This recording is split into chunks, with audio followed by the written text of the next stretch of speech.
Hello everyone, welcome to my YouTube channel. तो आज है हमारी हिस्ट्री की क्लास नंबर 21 और आज की क्लास का मेरा टॉपिक है सैयद वंश व लोधी वंश। तो चलिए शुरू करते हैं। सैयद वंश का शासनकाल 1414 ईस्वी से लेकर 1491 ईस्वी तक था। इसका संस्थापक खिज्जर खां था। भारत से लौटते समय तैमूर ने इसे मुल्तान, लाहौर और दीपालपुर का शासन सौंपा था। और उसके बाद अगला पॉइंट है, इसने सुल्तान की उपाधि धारण नहीं की, इसने रैयत आला की उपाधि धारण की थी।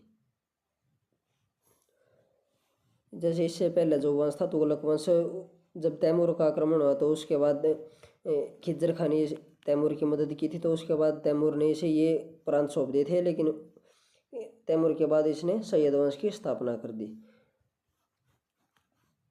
उसके बाद है, खिज्जर खान नियमित रूप से तैमूर के बेटे शाहरुख को कर भेजता था और इसकी मृत्यु 20 मई 1421 में हो गई। अब उसके बाद मुबारक शाह शासक बना। खिज्जर खां के बाद इसका बेटा मुबारक शाह गद्दी पर बैठा। इसने अपने नाम का खुतवा पढ़वाया और अपने नाम के सिक्के जारी किए। मुबारक शाह ने प्रसिद्ध इतिहासकारी याहिया बिन अहमद सरिंदी को संरक्षण प्रदान किया। इसकी पुस्तक तारीख मुबारक शाही में सैयद वंश के विषय में जानकारी मिलती है। अब उसके बाद है, यमुना के किनारे इसने मुबारकाबाद शहर की स्थापना करवाई और मुबारक शाह ने तैमूर के पुत्र शाहरुख को कर भेजना बंद कर दिया था। इसके पिता खिज्जर खां तैमूर के बेटे को कर भेजते थे, लेकिन इसने तैमूर के बेटे शाहरुख को कर भेजना बंद कर दिया। उसके बाद मोहम्मद शाह शासक बना। मुबारक शाह के बाद उसका दत्तक पुत्र मोहम्मद शाह शासक बना। इसकी मृत्यु के बाद इसका पुत्र अलाउद्दीन आलम शाह सुल्तान बना। अलाउद्दीन आलम शाह यह सैयद वंश का अंतिम शासक था। तो सैयद वंश का अंतिम शासक कौन था? अलाउद्दीन आलम शाह। और इसके समय में शासन की बागडोर सैयदों से निकलकर लोधियों के हाथ में चली गई। अब हम लोधी वंश के बारे में पढ़ेंगे। लोधी वंश का शासनकाल 1451 से लेकर 1526 ईस्वी तक था। इसके स्थापना बहलोल लोधी ने की थी। यह 19 अप्रैल 1451 को बहलोल शाह गाजी की उपाधि से दिल्ली के सिंहासन पर बैठा था और दिल्ली पर प्रथम अफगान राज्य की स्थापना करने का श्रेय बहलोल लोधी को दिया जाता है। तो दिल्ली पर प्रथम अफगान राज्य कौन सा था? लोधी वंश। इसकी स्थापना किसने की? बहलोल लोधी ने। और बहलोल लोधी ने बहलोल सिक्के चलवाए थे। उसके बाद है, यह अपने सरदारों को मकसद ए अली कहकर पुकारता था और यह अपने सरदारों के खड़े रहने पर स्वयं भी खड़ा रहता था। बहलोल लोधी ने जौनपुर के शासक हुसैन शाह को पराजित किया एवं अपने पुत्र बारबक शाह को जौनपुर का शासक बनाया। अब उसके बाद है, बहलोल लोधी का जो अंतिम अभियान था वो ग्वालियर के विरुद्ध था और इसकी मृत्यु 1489 ईस्वी में हो गई थी। तो इसने 1451 से लेकर 1489 ईस्वी तक शासन किया। उसके बाद सिकंदर लोधी। बहलोल लोधी का पुत्र निजाम खां 17 जुलाई 1489 को सुल्तान सिकंदर शाह की उपाधि लेकर दिल्ली के सिंहासन पर बैठा। यानी कि सिकंदर लोधी का वास्तविक नाम निजाम खां था, लेकिन यह सिकंदर शाह की उपाधि लेकर गद्दी पर बैठा था। 1504 में सिकंदर लोधी ने आगरा शहर की स्थापना की और भूमि को मापने के लिए इसने गज ए सिकंदरी नामक एक पैमाना बनवाया।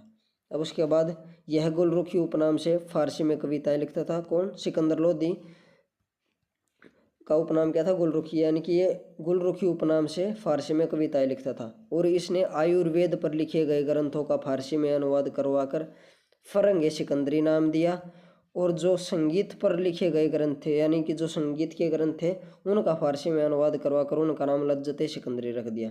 यानी कि आयुर्वेद के ग्रंथों का क्या नाम रखा? फरंग सिकंदरी, और संगीत के ग्रंथों का लज्जत सिकंदरी फारसी में अनुवाद के बाद, और ये संस्कृत के जो ग्रंथ थे उनका। अब उसके बाद है, इसने 1506 ईस्वी में आगरा को राजधानी बनाया और सिकंदर लोधी ने कुतुब मीनार की मरम्मत भी करवाई थी। अब उसके बाद है, इसने मुहर्रम व ताजिया निकालना बंद करवा दिया और ये हिंदू त्यौहार होली में भाग लेता था।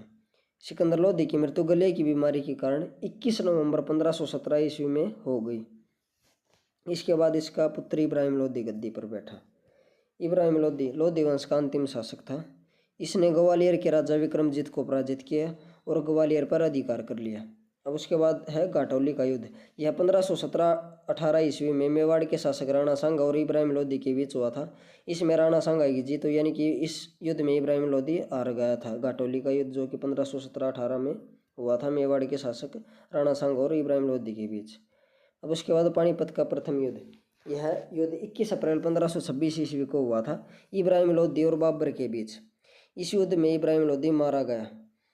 यह दिल्ली सल्तनत का प्रथम शासक था जो युद्ध भूमि में मारा गया। तो दिल्ली सल्तनत का पहला शासक कौन सा था जो युद्ध भूमि में मारा गया? तो वो इब्राहिम लोधी था। और कौन से युद्ध में? पानीपत के प्रथम युद्ध में, जो कि इब्राहिम लोधी और बाबर के बीच हुआ था 21 अप्रैल 1526 ईस्वी में। बाबर को भारत पर आक्रमण करने के लिए निमंत्रण पंजाब के शासक दौलत खां लोधी और इब्राहिम लोधी के चाचा आलम खां ने दिया था। और इसी के साथ ही दिल्ली सल्तनत का 300 वर्षों का शासन समाप्त हो गया।